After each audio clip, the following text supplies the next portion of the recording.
Lebih dari 200 orang warga di kawasan di Komplek DPRD Gang 4 Banjarmasin Barat mendengarkan sosialisasi yang dilakukan caleg DPRD Banjarmasin. Dalam sosialisasi yang dirangkai dengan saling bersilaturahmi ini, mendapat masukan dari warga mengenai masih adanya drainase yang tersumbat. Tahu daerah gambut yang terbakar? Lebih dari 200 orang warga di kawasan di Komplek DPRD Gang 4 Banjarmasin Barat mendengarkan sosialisasi yang dilakukan caleg DPRD Banjarmasin Saud Nathan Samosir malam Selasa 25 Maret 2019. Pribadi ingin bersilaturahmi, bertatap muka, berkenalan belum yang kenal, yang sudah kenal, salam ketemu. Kira-kira seperti itu. Apa kira-kira motivasi kami untuk menjadi anggota DPR? Karena banyak persoalan yang ada di Banjarmasin yang tidak tercover oleh anggota dewan. Contohnya, saya mau tanya ini, anggota DPR terpilih 2014, apakah? Dalam sosialisasi yang dirangkai dengan saling bersilaturahmi ini, Saud Nathan Samosir banyak mendapat masukan dari warga mengenai masih adanya drainase yang tersumbat hingga merendam sebagian perkampungan warga di kawasan Komplek DPR. Termasuk masih adanya jalan yang hanya sebagian yang diperbaiki. Yusrani Burhan Waya ditakuni Prima TV menyatakan bila permasalahan drainase tersebut sudah lawas terjadi. Kepada Pak Saud kalau terpilih nanti. Ya, mudah-mudahan beliau mendengar apa yang kami tadi sampaikan.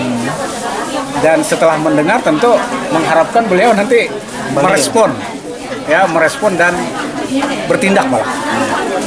Artinya memenuhi apa yang warga tadi sampaikan melalui saya.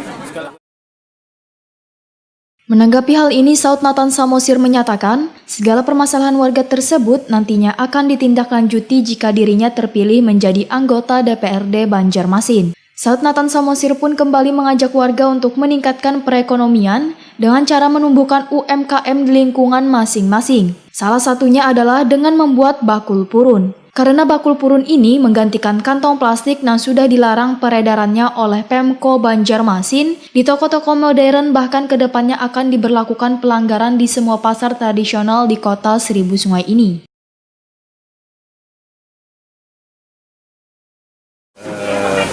Untuk kegiatan-kegiatan masyarakat nantinya, baik itu infrastruktur ataupun modal usaha dan juga peraturan-peraturan daerah yang akan berpihak kepada masyarakat. Tapi tadi saya agak kaget juga dan daripada tokoh masyarakat ini bahwa sudah banyak persoalan yang disampaikan kepada DPR di kantor kelurahan melalui reses DPR, tapi sampai saat ini belum ada realisasi. Termasuk itu sungai yang sudah dangkal, kampung yang sudah banjir karena tidak ada drainase lagi, termasuk juga yang rencana perumahan wali kota yang sudah sudah mangkrak dan menjadi rerumputan yang menimbulkan sungainya jadi dangkal.